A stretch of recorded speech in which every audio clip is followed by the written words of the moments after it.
समी इब्राहिम साहब ने भी हमें ज्वाइन किया है।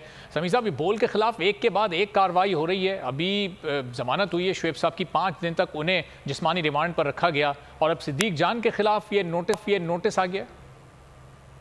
वो नोटिस देना उनकी आदत है और नोटिस वसूल करना ये अब हमारा फर्ज है।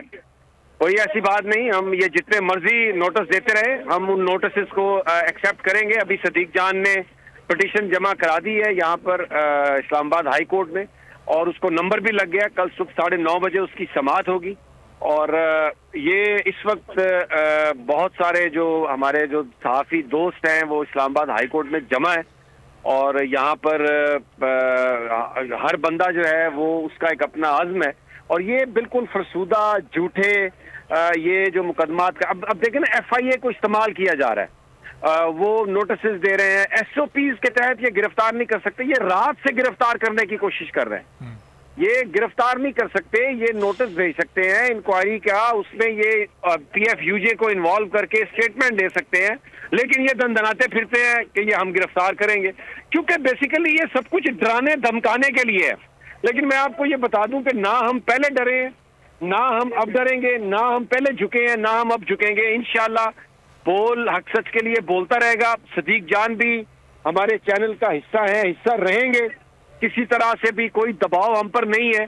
और मैं यहाँ पर सिर्फ इतना सा अर्ज करूंगा कि इमरान रियाज साहब जाहिर है वो इंडिपेंडेंट है, जो मर्जी वो कहे, लेकिन मुझे अफसोस हुआ कल इसलिए कि बोल ने कभी उनके साथ उनके कंटेंट पर बात नहीं की, कभी उनसे ये नहीं कहा कि हम पर दबाव है, आप हमें छोड़ जाएं, बल्कि बोल की एक पॉलिसी है कि किसी दबाव पर भी हम किसी को नहीं निकालते। तो अगर वो कुछ ऐसा करना भी चाहते थे तो अच्छा होता, वो इंटरनली डिस्कस कर लेते, लेकिन वो कभी 7 बजे के प्रोग्राम में नहीं आए। कल खास तौर पर आके तो उन्होंने ये इस तरह से अनाउंसमेंट की, शायद वो समझ रहे थे कि इस तरह करना मुनासिब है, लेकिन ये इंतहाई कमजोरी की अलामत है। और बोल के ऊपर जो मुश्किलात थी वो कोई इमरान रियाज की वजह से नहीं थी, वो तो 2-3 महीने हुए आए हमारे पास और उस वक्त हमने उनको लिया जब कोई चैनल उन्हें लेने के लिए तैयार नहीं था। लोग उनके साथ कॉन्ट्रैक्ट करते थे और वो ऑन एयर नहीं हो सकते थे। और फिर उसके बाद जब उन्होंने साइन किया तो भी उन्होंने खुद से जो चैनल को महीने के बाद ज्वाइन किया, उन्होंने कहा जी कि मैं वो सैलाब ज़दगान की मदद के लिए फिर रहा हूँ, और फिर वो अपने घर से ही प्रोग्राम करते रहे। हमने तो उन्हें पूरा फैसिलिटेट किया और हम उनके साथ हैं। अगर वो बोल को छोड़ भी गए हैं तो भी हम उनके साथ हैं, लेकिन उन्होंने एक बड़ी ऑकवर्ड सी पोजीशन उन्होंने बोल के लिए क्रिएट की और वो जो हमदर्दी के अल्फाज बोल रहे थे वो बेसिकली बोल जो है वो इस तरह नहीं था मामला। बोल जो है वो पूरा उनके साथ खड़ा था और कभी उनसे हमने कुछ नहीं कहा था। लेकिन इमरान रियाज साहब ने जो ये फैसला किया वो मैं समझता हूँ कि वो that was not fair on his part. और बल्कि उन्होंने उन लोगों को मौका दिया ये कहने का कि जी इमरान रियाज साहब तो खुद छोड़ के जाना चाहते हैं, ये तो आपने उन्हें रखा हुआ है। तो ये बड़ा एक अजीब सी सिचुएशन उन्होंने क्रिएट की।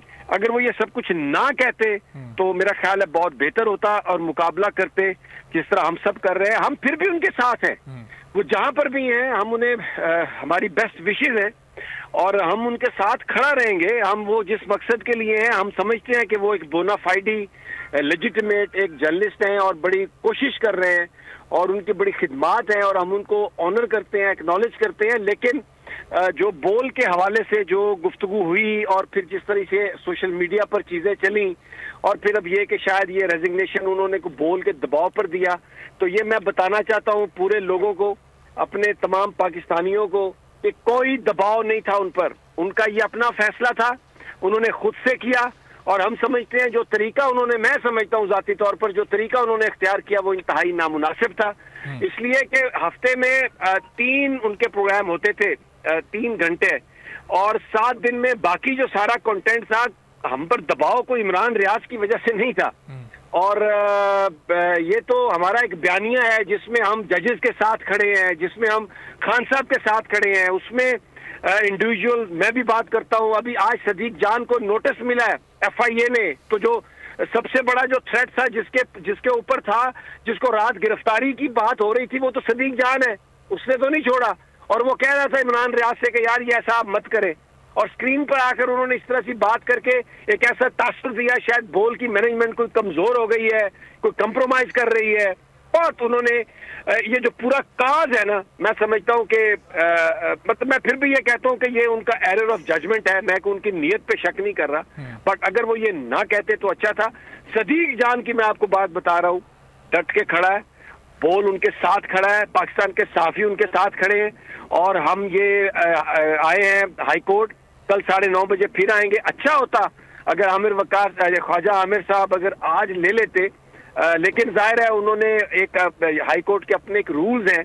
मैं अपनी जाती राय ये दे रहा हूँ कि इंसान, ये जो रूल्स हैं ये इंसानों के लिए बनाए गए हैं, और ये उठाते हैं बंदे को और तशद्दुद करते हैं, और इन सबको पता है, ये सबको पता है, ये पाकिस्तान के बच्चे को पता है कि ये उठा के क्यों लेके जाते हैं और करते क्या है। तो अगर रूल्स की बुनियाद पर आप किसी को रिलीफ ना दे सके तो मुझे लगता है कि इसको रिविजिट अगर कर लें तो एक दरख्वास्त ही है हम्बल। बाकी हमारी अदालतें, हमारे जज ख्वाजा आमिर फारूक साहब, हम सब पर उनका एहतराम है और हम उन्हीं की तरफ देखते हैं और हमें उन्होंने ही रिलीफ देना है। सही। तो इस वक्त ये सूरत हाल है जी। बहुत बहुत शुक्रिया समी इब्राहिम साहब गुफ्तगू करने के लिए। अगर आपको ये वीडियो पसंद आई है तो हमारे चैनल को सब्सक्राइब करें और बेल आइकॉन पर क्लिक करें।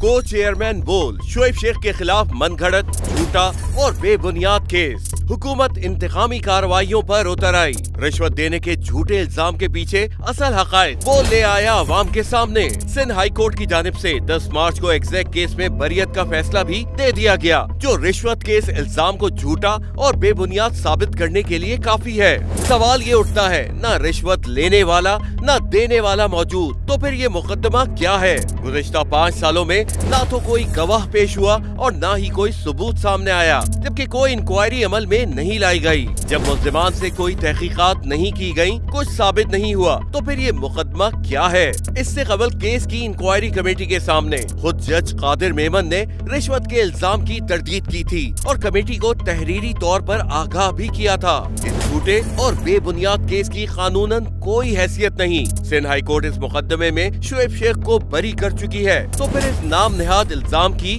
कानूनी हैसियत क्या है? बोल इंसाफ का मुंतजिर है।